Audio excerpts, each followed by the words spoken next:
Hello everybody, Nine Anades. How's everybody doing today? Hope everybody's doing good. Well, as good as can be expected in these trying times. Lots of news today. Lots and lots and lots. But I found a story that isn't being reported anywhere, and I haven't seen it anywhere. So I'm going to knuckle up, and I'm going to tell it. So if you're new to this channel, welcome. We do a lot of really cool stuff here. Talk about a lot of really interesting stuff. Some foolishness. Nothing wrong with that. All my hangers on. You know I love you guys. Ooh, let me just put this a little.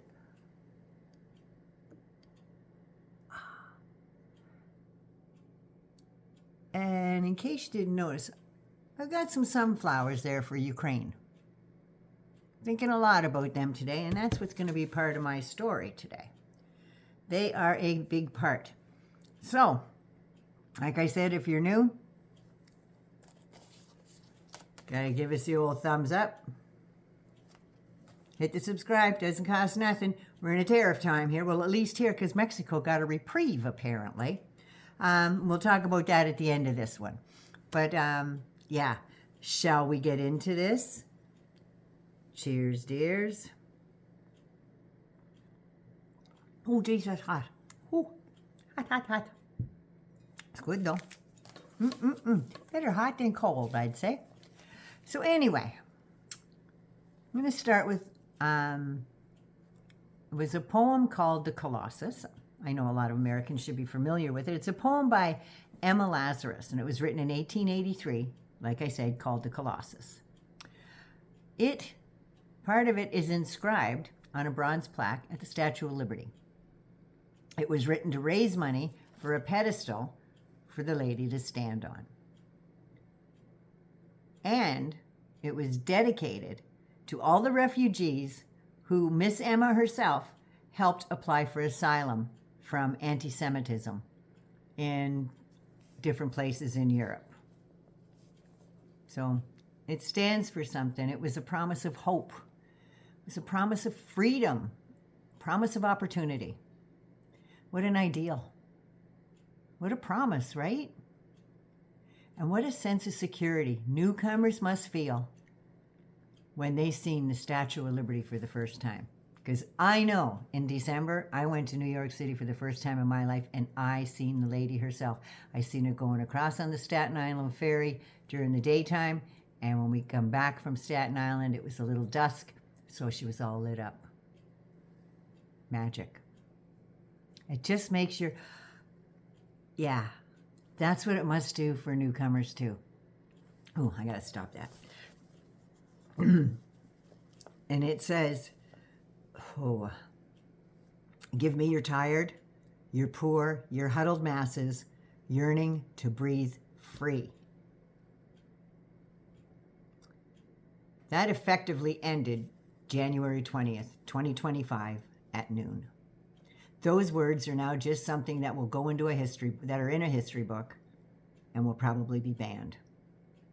I wouldn't be surprised one bit because of the pissing contest Mr. Thinskin has there with taking down the Lady of Liberty, the lady in the harbor, because he just happens to have a hate on for Emmanuel Macron in France, because that's where she came from, and Justin Trudeau, because his wife has been very smitten with the very young, virile, buff Frenchman.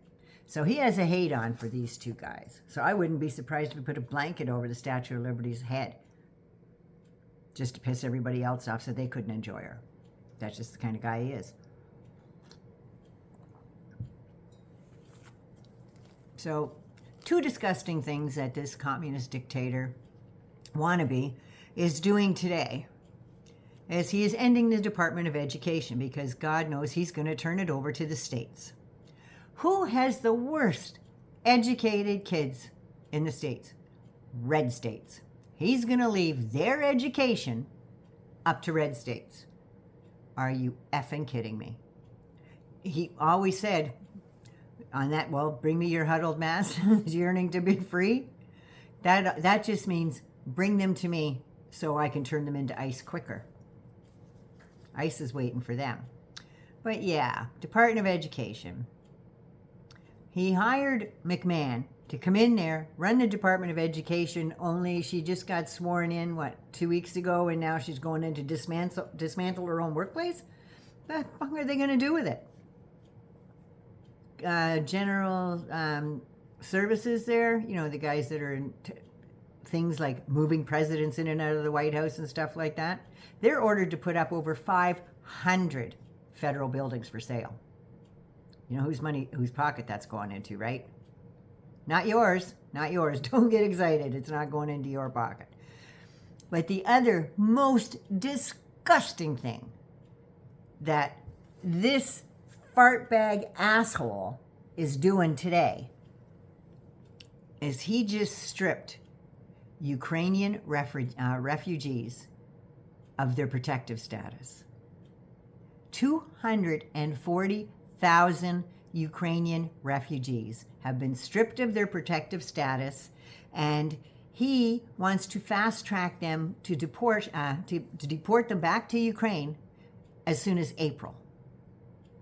What a prick. And he's doing this, one, because it was Joe Biden's policy, and Joe Biden had a heart and said, oh my God, these families are getting blown up. The men are staying behind to fight, but the women and kids can come to the United States. We'll take care of them. Because Joe Biden's name's on that, can't have that. And two, President Volodymyr Zelensky had the audacity to show up in the White House in his military garb, because he swore, something like a Lent type thing, you give something up. He decided that he would not wear a suit and wear fancy clothes while his people are at war. So he wears basically fatigues, just saying. But he had the audacity to show up at the White House like that and stand up to the fucking mango moose knuckle, and he corrected him twice. And he refused to say nice things about Putin, about a monster that invaded his country twice.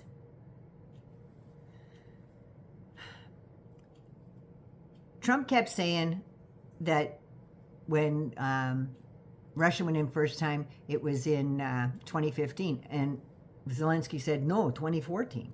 And he's going, no, 2015. He's going, no, it was 2014. In 2014, when Putin annexed Crimea. And then again, February 24th, 2022. Oddly enough, I was 100 days sober, February 24th, 1984. But yeah, my husband's and I's first date. So yeah, February 4th or 24th, 2022. When that bastard rolled his tanks across the Ukrainian border with the goal of reaching Kiev in 3 days. And within the first week, they had kidnapped over 20,000 children and assimilated them into Russian culture. Ukraine is strong, proud, and not the pushover that Putin was hoping for. Trump only targeted Ukraine refugees because of last Friday's Oval Office setup. And that was a stunt for his base. Now, what he didn't expect was all the backlash from around the world. The very next day, President Zelensky was in England at number 10 Downing Street to the thunderous applause. There was thousands of people cheering him on and wishing him well in London after the thuggery the day before with the mango moose knuckle and shady pants there. Deals were made, and G7 meetings excluded Trump because of his closeness to Putin.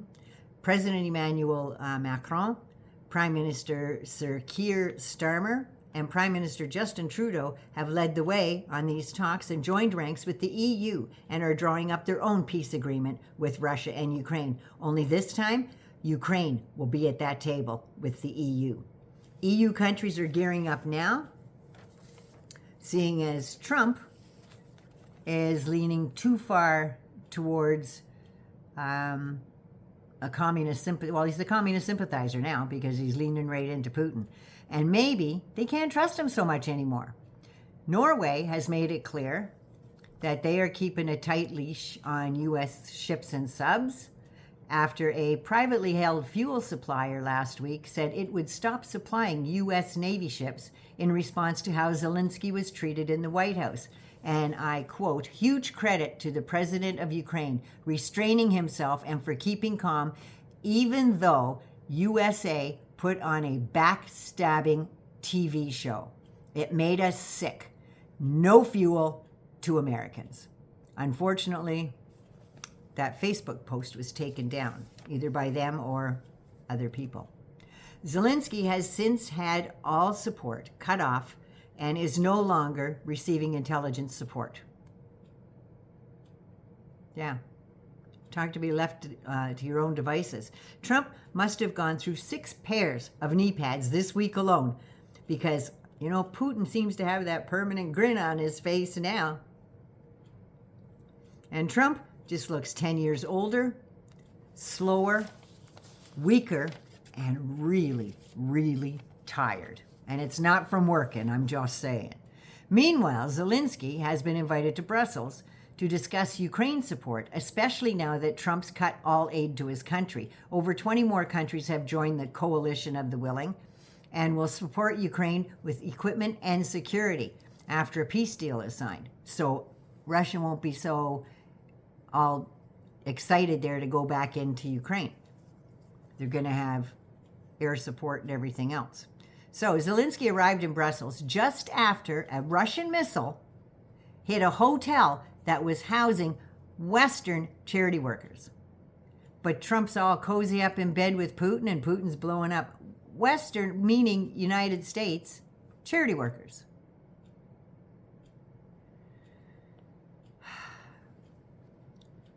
One of the charity workers that was in the hotel said they believed it was intentional to target aid workers. You're damn right it was. In my heart of hearts, it damn was. And for entertainment purposes only, just saying. EU Parliament President Roberto Metsola said it was about damn time to show that it's capable of standing up on its own 2 feet and finally put our money where our mouth is. Europe needs to be there for Ukraine. More needs to be done on security, defense, and funding. And from The Guardian, headline today said the majority of Western Europeans think Trump is a threat to peace and security in Europe. Yeah, they're gearing up over there. In a poll, most folks in Germany, France, Spain, Italy, and UK say that Trump, excluding Zelensky from the peace talks, is unacceptable and are in debate, and they now plan for 8 billion pounds. Is that how you'd say that? To rearm Europe. Oddly enough, there's only a very small minority that think Western allies will support Ukraine without the U.S. because everybody's stepping up and stepping away from Trump. Le Monde said it took the intoxication of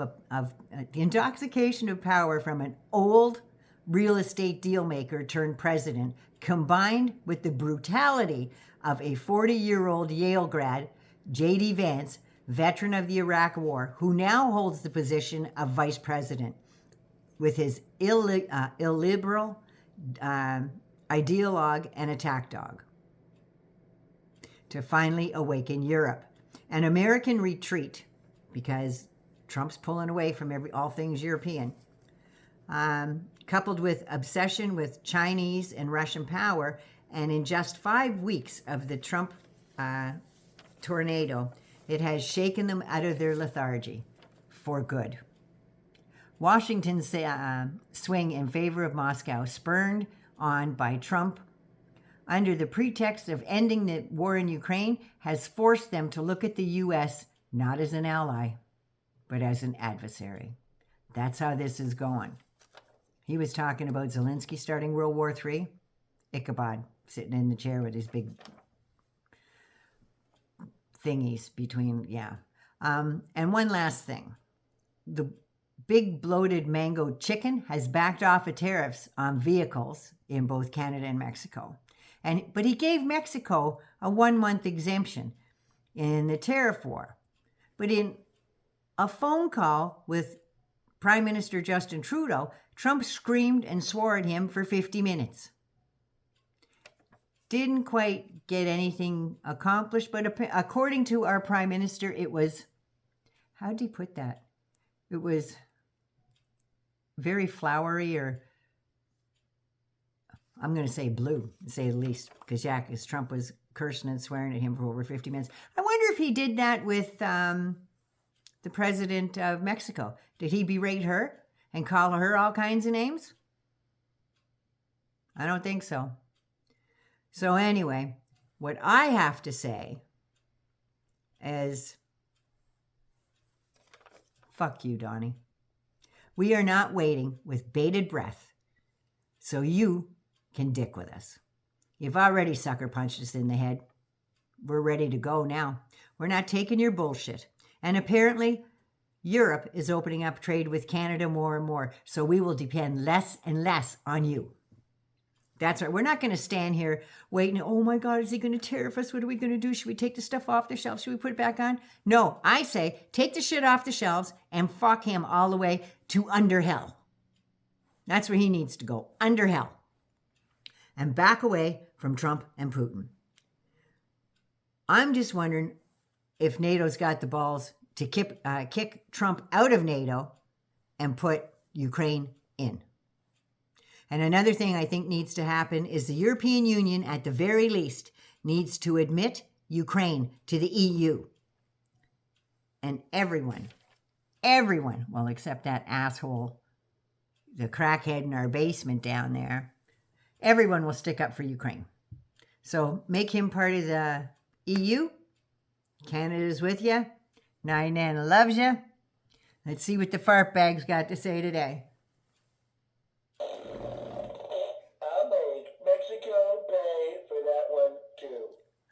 How convenient. Mexico won't pay for that, you arsehole.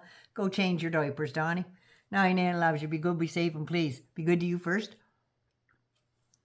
so you can be good to somebody else. I love you all. Hangers on. Mwah. Keep hanging on. Don't forget to subscribe.